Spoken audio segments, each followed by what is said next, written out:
This video is sponsored by UXMagic.AI.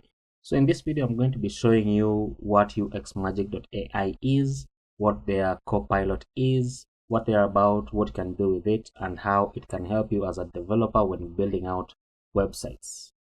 So the link to their web app is copilot.uxmagic.ai. And of course, you're going to have to create an account with them. And once you create an account, then this is the landing page that you're going to meet. So we have a pretty nice design. It is very easy to understand. So we have a sidebar, we have the main layout, and then we have our navigation bar. In the sidebar, we can access the projects that we have created, such as the ones that I have below. And then we also have the deleted projects, where it shows you projects that you have deleted. And then we also have the community tab, which features projects that the community have created. And they are pretty nice projects, as you can see. And it really shows the creativity of people outside here. So currently what we're going to do is, inside the project section, we're going to be testing out this tool. It has a bunch of functionalities that I want to go through one by one. And I just want to mention that I have been bumped up to the ultimate plan, which means that I have 1500 credits, and it's going to be totally different for you when you're signing up for the first time. When you're signing up, I think you're credited with 50 credits to begin with, but then of course you can go ahead and buy some more credits. So first of all, we want to go ahead and test out this text AI that they have here. So I'm going to give this a very simple prompt. So let's go ahead and say build Twitter, and then just say execute, and let's wait.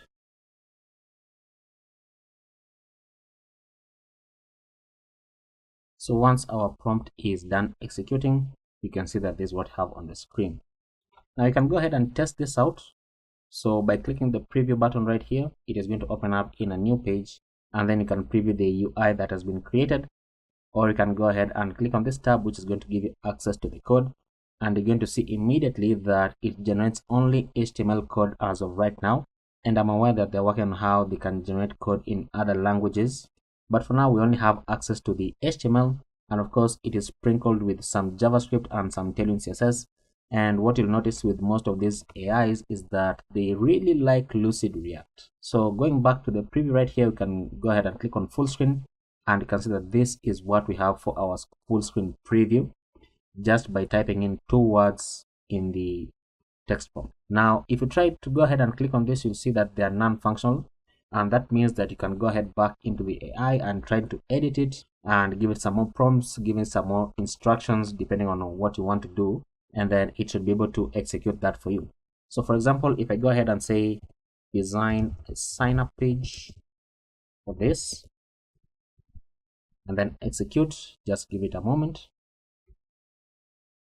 and there we go. So you can see that it has designed a sign up page for us, and of course now it is going to be up to you to link it when you're building out your application. And so now that you have this screen generated, you might be asking yourself how you can preview your previous screen. Well, that's very simple. All you need to do is click on the preview here, or on this part right here, and then you can toggle it between back and forth right here. So you can go between your version 1 and your version 2, and then when you create another screen, then you can go ahead and toggle it to view the other screens. Now why is that important? It is because, as we have seen, that this is going to generate a single HTML file for you. So if you want to turn this into an application, then you would need access to every single file that is going to be generated by the AI right here. Now this is just an example of UI, but if you go back into the home page, you will notice that you can also do wireframes. So right here you can toggle between generating high fidelity UIs or basic wireframes, depending on what you want to do as a designer. Now for the wireframe, very simple. So you can just say generate a wireframe for Twitter, because that is what we used in the last example. And for this one, there is also a functionality here called enhance prompt. So if I click on it, then it's going to do some things to this prompt, which you can see in 3, 2, 1. And right here you can see that it generates this much more specific prompt for us. And then of course you can go ahead and execute it, and there we go. So you can see that now we have a wireframe for us instead of the actual UI, and we can go ahead and preview it so that you can see it on a bigger screen, and then let's say full screen.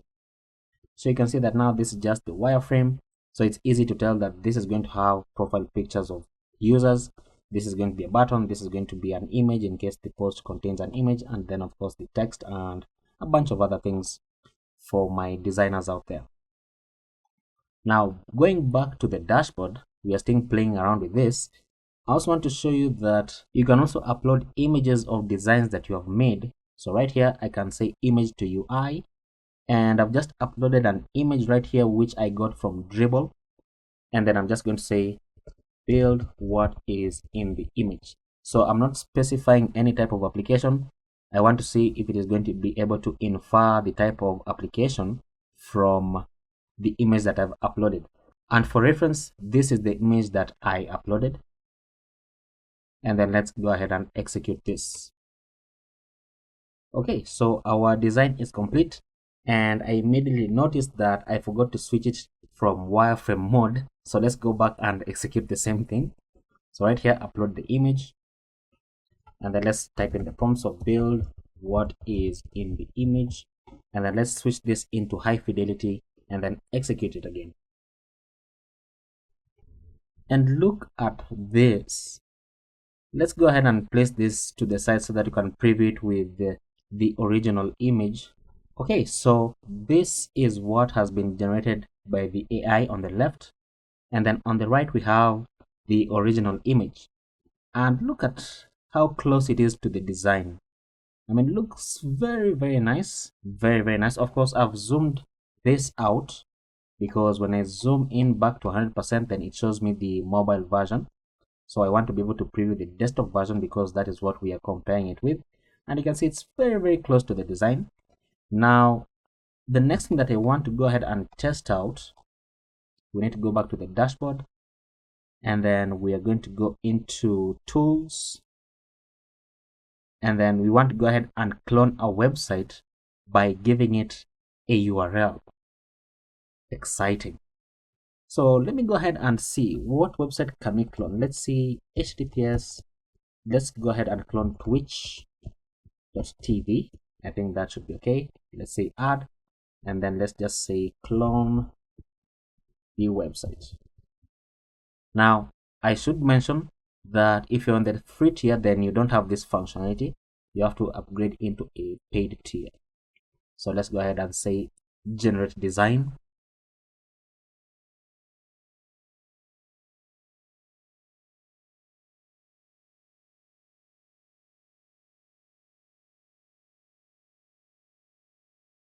So the website clone takes a bit longer than what we have experienced so far. And the reason for that is because it goes through a number of steps. So it first goes into the actual website URL that you gave it. It takes a screenshot of the homepage of that website. And then from that screenshot, just like uploading an image, it now generates the UI. So currently this is what it got from Twitch.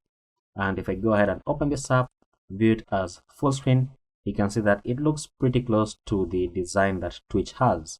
Looking very, very nice. So you can close this. Let's go back to our dashboard. Let's go ahead and try out something else. Now, something else that you can do with the Copilot from UXMagic is that if you click on this, or that if you go into tools, you can connect your Figma account so that when you design something in Figma, you can directly import it inside here, and then it is going to generate that for you. Very nice. Now, I want to go ahead and show you a practical example where you can use this, because looking at this now, you're probably going to think that, you can just open this up and, you can't do anything else with it. But I want to show you something practical that you can use it for. And what I'm going to do is I'm going to go into Front-End Mentor. I'm going to log into this, and then I'm going to select a simple challenge. So let's go into challenges. Let's filter this. So let's filter them by free, and then by difficulty newbie, and then let's just go say oldest to newest. So the oldest challenges first. So let's select this one. So ping. I'm going to go ahead and I don't want to download the entire thing. So I just want to go ahead and download this file only. So save, and then back inside our AI, I can go ahead and upload it. And then once I upload it, I can just say, help me to build this landing page from, we don't need to give it a long description, but then now generate. And so why is this going to be helpful for you? It's because sometimes you might not know how to implement a certain feature or how to build something, from scratch. But with this, look at the design. Look at how close it got to the design. But with this, you are going to be able to very quickly prototype something and test it out. And then now look, in this case, we have access to the code, right? And once you have access to the code, then you know that if the thing that was giving you trouble maybe is some kind of, this is a very basic design, but let's take, for example, if it was displaying an image, then what you can do is just go into the code, find where there's the image tag, which should be somewhere around, can't find it. Was it even an image, or did it just show an SVG? Is it this SVG? This is the main area, so card 1. And it should be this part right here, which is the mockup content. So the mockup should be what we're seeing in this part right here in the design. And once you know that that is the part for the mockup, then what you can do is this. You can go ahead and copy this code and then open up your web browser. Sorry, not your web browser, but your code editor, right? So let me go ahead and use Z. And actually, instead of Z, let me go ahead and use VS Code because it has live server installed.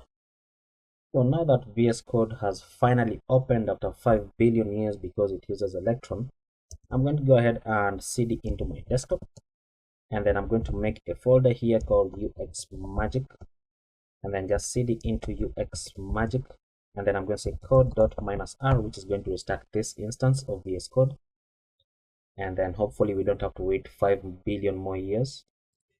And then now inside this folder, I'm going to create a new file, and I'm going to call it index.html, and then I'm going to paste in the code that we copied from UXMagic, as you can see right there. Now I can save this, and then what is this? Okay, so this needs to stop. Okay, save that. Okay, now inside my VS Code, inside my workspace right here, I have an extension that is called Live Server, which is going to help me to preview out HTML code, when I write it. Where is it? Okay, right here. So it's called Live Server. And I'm going to go ahead and right click right here, and then I'm going to say open with Live Server. And once it opens up, we have this right here looking fantastic. So I was giving the demonstration that perhaps you wanted to know how this works. So you can go ahead and simply remove everything in the footer because we don't need the footer in this case, right? Then we can go ahead and jump right above. We don't need this sidebar, do we? Let's remove it. It ends right here. And we also don't need the input. So where's the input? This part. So we don't need this div. We can remove it. Go away. And then we can also remove this hero part right here. Go away. Let's save that. And then we have this part right here. Okay, we can also remove the logo. We don't need the logo. So in this case, now that I have this on the screen, then I can begin to go through the code to know exactly what is happening in order to render this on the screen.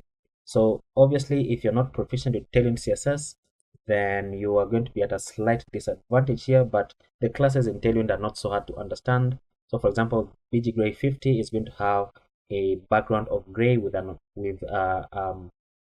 shade of 50, which is a very light gray, as you can see on the background, and so on and so forth. So right here we have the mockup content, which means that we can also safely remove this browser header. We don't need it. And actually, we do need that because that is part of the thing. So we don't need that. So we have the browser header right there. Now, if you have ever worked with front-end Mentor, you know that this is an image. But because we put it into this AI, then it generated all of this using CSS. So that already gives you an idea that, okay, it is possible to do this with the CSS. So you can go ahead and go through this code in order to just understand the nitty-gritties of what is happening. And in my opinion, that is going to make you a better developer, because you're not only going to understand how to use AI, but you're also going to understand the code that AI generates. And I should have this disclaimer in the video that AI can make mistakes. And if it does, then you should be able to know what happened, understand what happened, and then also understand how to fix it. Now, another practical example that we can do is the following. We can close this, and then we can close this also. We can jump back into the dashboard. And for this kind of AI, what you're probably going to use it for many times is like to build a landing page. So I can say, build me a landing page for a real estate website. And then you can go ahead and enhance prompt. And you can see that it it really enhances it, right? And then let's just say generate design. And as it is generated, I do want to say that you should use AI to become a better developer, but don't become dependent on it. It can help you to do stuff, to do a lot of things very quickly, but you should also understand where it is coming from, and you should not get dependent on it. Otherwise, it's going to be something else, just like tutorial hell, where you have all the knowledge but none of the skill.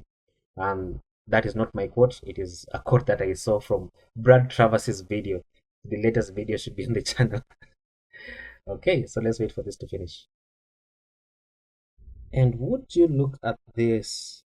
I mean, sometimes it even impresses me, right? Look at this. Let's go ahead and open this up in a preview tab. Let's go ahead and say full screen. Look at this. Probably the image is not loading. Oh, it's a 404 image from Unsplash. Okay. So, but I mean, just look at this design. It looks very sleek, right? Looks very, very nice. Fantastic. Okay, I think that is going to be the end of the overview of UXMagic. Because I think I've shown everything that I wanted to show, every functionality that they have on this here website. And once again, thank you to UXMagic for sponsoring this video, and I will see you in the next one.